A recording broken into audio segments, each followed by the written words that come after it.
Hello and welcome to the What Women Want Today podcast. You might be asking yourself right about now, well, what do women want? I mean, we're pretty complex creatures, right? Well, I think we want it all, and I'm here to explore it with you. My name is Terry Kellums. I'm your host. Go grab your favorite beverage. I've already got my glass of wine, and let's get started. Hello, and welcome back to another episode of the What Women Want Today podcast. This is your host, Terry Kellums. Even though this is the second episode of the year, I haven't properly wished you a happy new year for 2022. My 2021 ended very unexpectedly and a little rough as my husband and I became very sick right before Christmas. And even though I'm probably mostly recovered, I still have that lingering exhaustion that kind of just put me down for the whole holiday season. But here we are together, and it's the start of a brand new year, and I want to ask you this question today. Have you decided what kind of year you want to have? During last week's episode, I spent some time with James and Claire Davis talking about many topics that affect us midlifers. But one of the things that has stuck with me since my conversation with them is that James, Claire, and I all agree that in order to make lasting change, you have to know your why, and you have to be strongly connected to it. So we're going to spend a little time together diving into some of the thought processes that we all seem to go through each January. Maybe you're like my friend Deanna Bryant from Revive Your Midlife Marriage podcast. Maybe you spend time at the end of each year reflecting back on the year and asking yourself how you did on some of those goals. I know a few people that do that with their businesses as well. And there's an exercise in the corporate world that we used to do called Stop, Start, Continue that can easily be adapted to your own business or even some of the things you want to accomplish personally and perhaps even family goals. What you do is simply look at a habit or practice and you ask yourself, is this something that's serving me? If not, it would land in the stop category. Maybe you've identified a new habit that you want to start implementing in your life. And there are probably a few things that will land in the continue column. So it could look something like this. Let's say I want to go on a vacation to Europe this year, but it's not in my current budget.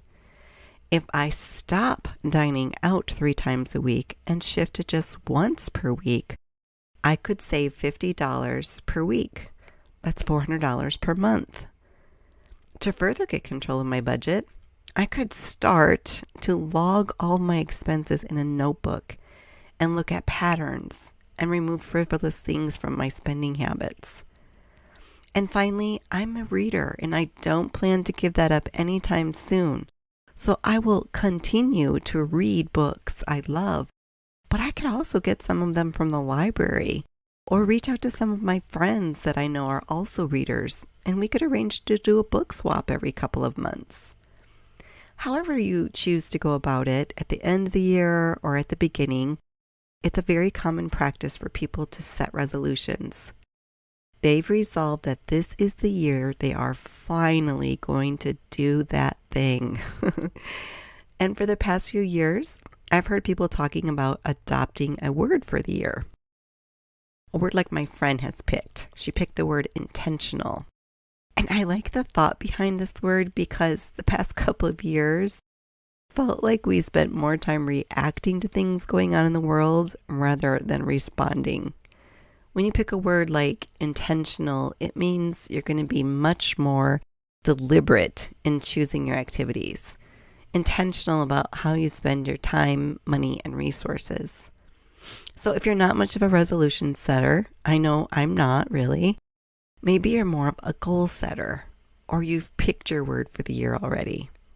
Well, I have a couple of things I want to encourage you with today. The first one is the one I mentioned earlier. Make sure you have a really strong why connected to it. It must be something that will keep you moving forward and motivated to continue well into spring, summer, fall, and winter. You may have to ask yourself some questions. What will it mean to me if I accomplish this? Does this impact something bigger than me? Will I need outside support to encourage me or hold me accountable? And the second thing is, you can apply this to almost anything, but I'll use a common one that we can probably at least all relate to. Let's say you've set a resolution to lose weight this year. That's a pretty common one. Whether it's a substantial amount or that nagging 10 to 15 pounds you've been talking about for a while, here's what I want you to keep in mind. The goal of losing weight is very ambiguous. Is it for vanity reasons? And hey, I'm not judging. I know I've gained about 12 pounds over the last couple of years, and it is not welcome to stay. Or did you pick losing weight for health reasons? I know the driving force behind my desire to be a healthy weight has many facets. I want to be healthy in this stage of life because being unhealthy is a distraction from living the kind of life I want to live. Unhealthy people are a bit more challenged when it comes to traveling the world, which is something my hubby and I decided we want to do for the first 10 years after we retire. Maybe it's a combination of both of those things. When we are healthy and fit, we have a stronger zest for life, and I know that's the kind of life I want to live. Here's the thing I want to draw your attention to, and stick with me here because when I say this, you might think I'm a little off my rocker. But having a goal of losing 10 to 15 pounds, or any other number for that matter, it's not about the number on the scale. It's not. Trust me, friend. Here is what it's about. It's about moving your body, gaining strength, stamina, having strong muscle and joints. It's about choosing healthy food options that don't cause inflammation to your body and work against your goals. It's about making decisions day in and day out that make you feel so proud of yourself. Goals are not about what happens at the end. It's not about the 10, 15, or more pounds. It's about who you are becoming each day along the way. The way you feel about yourself, the way it changes how you talk to yourself, and changes what you say about yourself.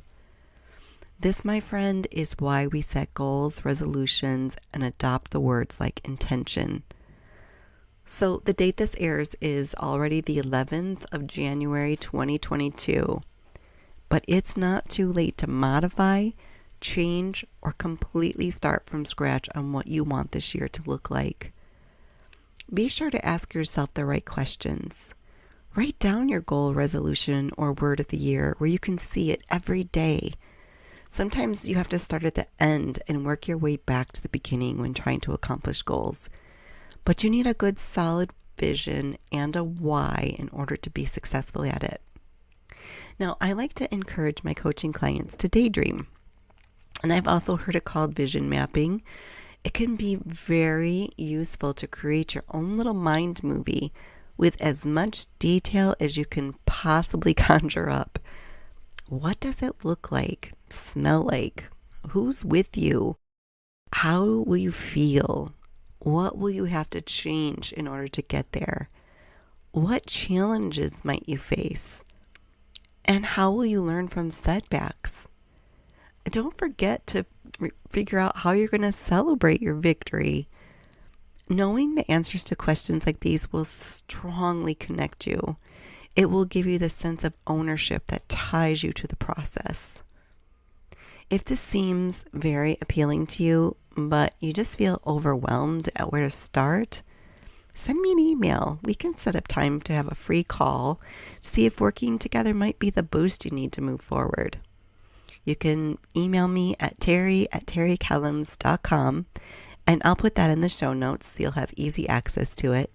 Just remember to put the words free call in the subject line so that your email stands out. And I want to leave you with a quote today from Muhammad Ali.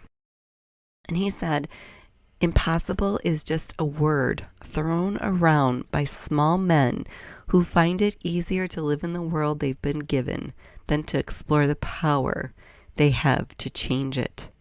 Impossible is not a fact, it's an opinion." I just love that quote. I want to thank you so much for being here with me today, and I look forward to the next time when we can spend more time together. please remember to take good care of you.